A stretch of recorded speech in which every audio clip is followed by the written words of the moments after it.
Next, third principle is early testing is valuable, or we are telling that testing activities in a software development project must start as early as possible in the life cycle.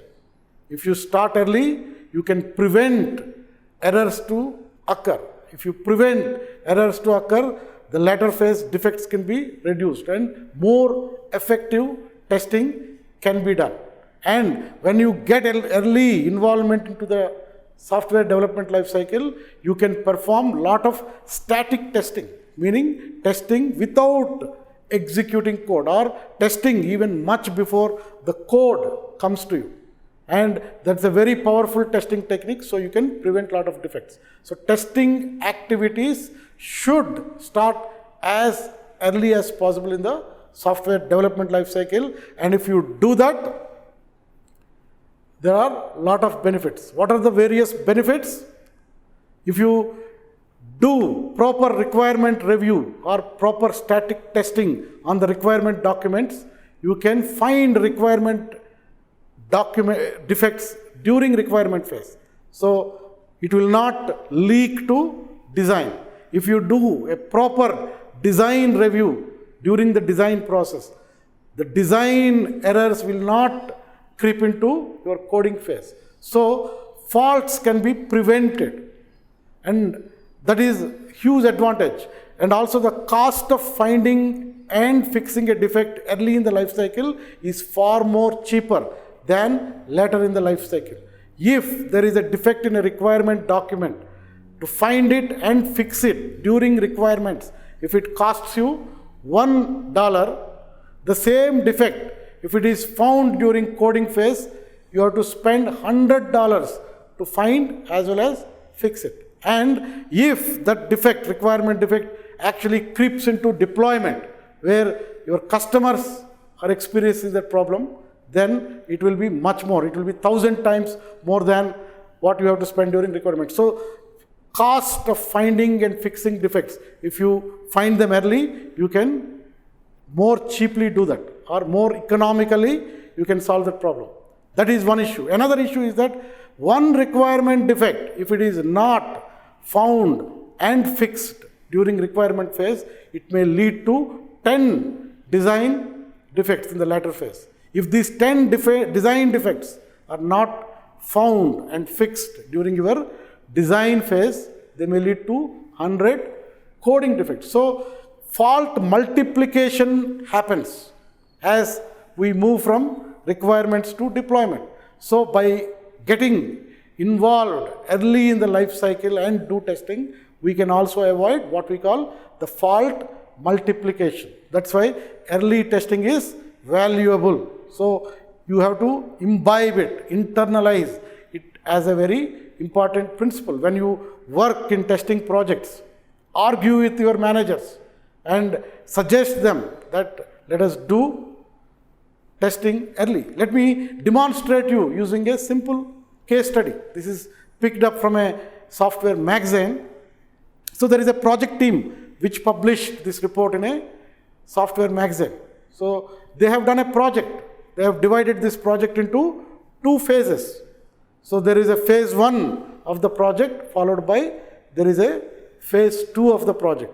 So phase 1, the teams have done that. They planned that they will do 2 months of development followed by 2 months of testing.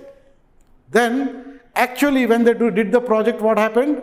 They could not complete the development, though they planned to do in 2 months. They took almost 1 month extra. The development team took 1 month extra, and they could complete testing only at the end of third month, and then only they gave it to testing team for doing testing. So what happened? Testing, because it got late, they took 1 extra month. So the overall actually 1.5 months the project got delayed. So testing took, though they planned for 2 months of testing, they have taken 2.5 months of testing. And the overall project kind of got late by almost 1.5 months. So the project as planned, 2 months of development followed by 2 months of testing. But actually what happened?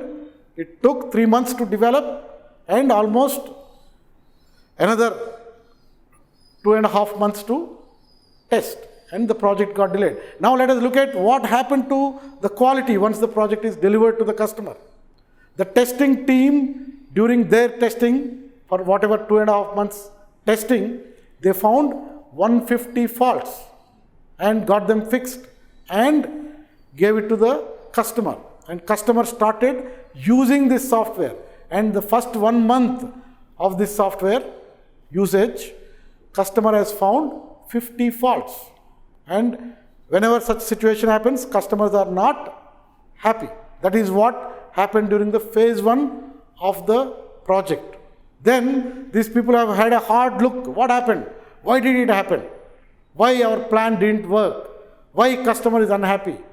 Why we couldn't really build very good quality of software? Then based on the learnings of that, they have planned for the phase 2 of the project. So the phase 2 of the project, they planned that they will do 2 months of development followed by 6 weeks of testing. In this 6 weeks of testing, they thought that they will do 5 weeks and 4.5 days of testing, and 1.5 day they thought they will do acceptance test by customer. That is how they planned the 6 weeks of testing. Actually what happened? Development could deliver the software to the testing team exactly on the dots, 2 months. Then testers started testing, and testers could complete their work within 5 weeks, though they planned for 5 weeks and 4.5 days.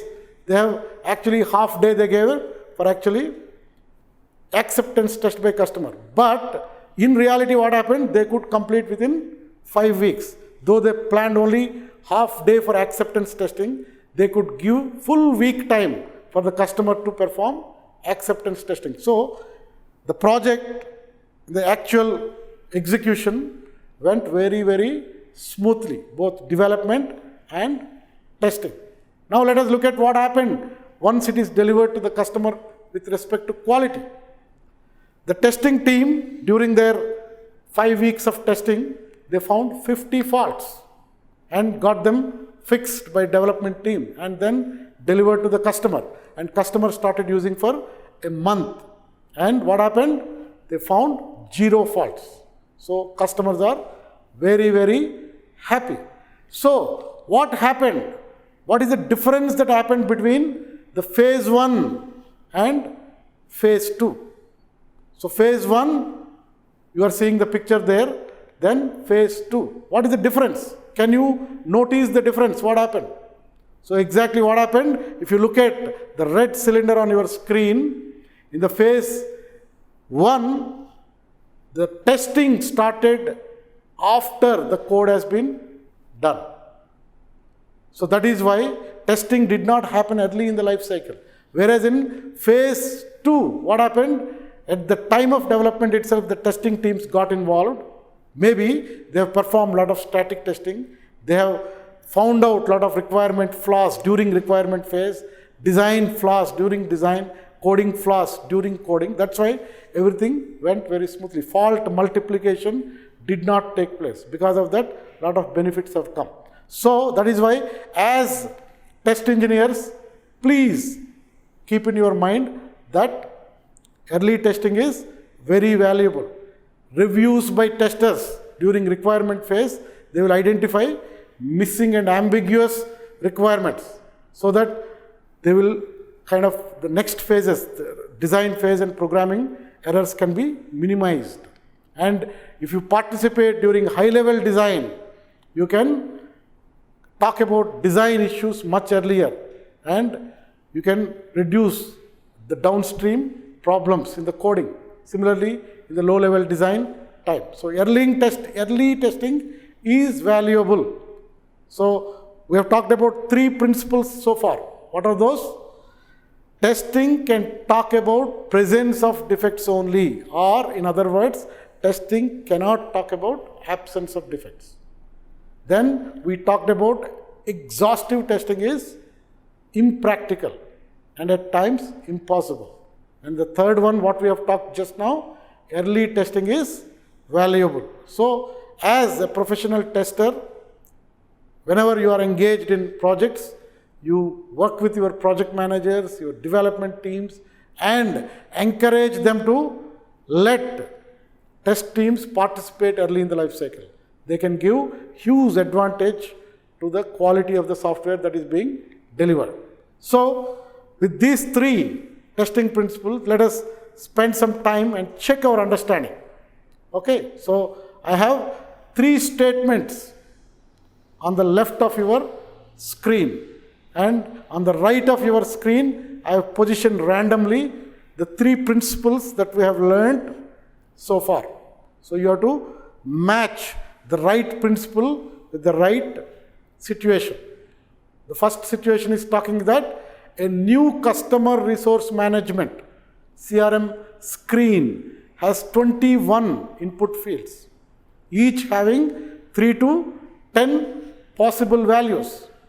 The test team reports that they successfully completed the test of the screen, but they did not test all combinations that are possible in this screen. There are 21 input fields and the values are ranging from 3 to 10. So this situation talks about what principle? They tested it, but they did not test all combinations. So what does it tell? On the right side, we have three things. It is telling testing shows the presence of defects, not their absence. Principle 2, exhaustive testing is impossible. Principle 3, early testing is useful. So which does it correspond to? It corresponds to exhaustive testing, impossible. You are right. So now let us look at the second situation and link it to the right testing principle. One requirement for an automated teller machine reads, a valid user may withdraw $200 or the maximum amount in the account. That is how a requirement statement was reading. So a tester looked at the requirement and asked a question. Tester reviewing the requirement asked, what does that or means? Is the withdrawal amount lesser or greater than two amounts? Which amount is greater? Is it 200 is greater than withdrawal amount or 200 is less than? Because the requirement statement was ambiguously stated. So a tester got involved and looked at the requirement and asked the business analyst a question that, hey, your requirement seems to be ambiguous to me. Why don't you make it much more precise? So this links to what principle that you have learned? Is it testing shows the presence of defects, not their absence, or early testing is useful? So the answer, yes, it is.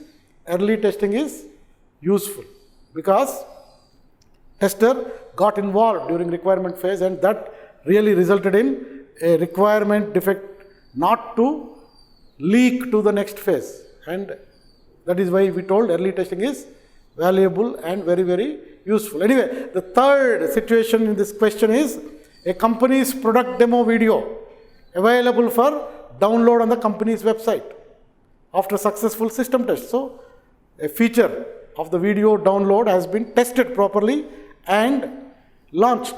Now a customer running the latest operating system calls and reports that the video does not play when I put it on my new operating system.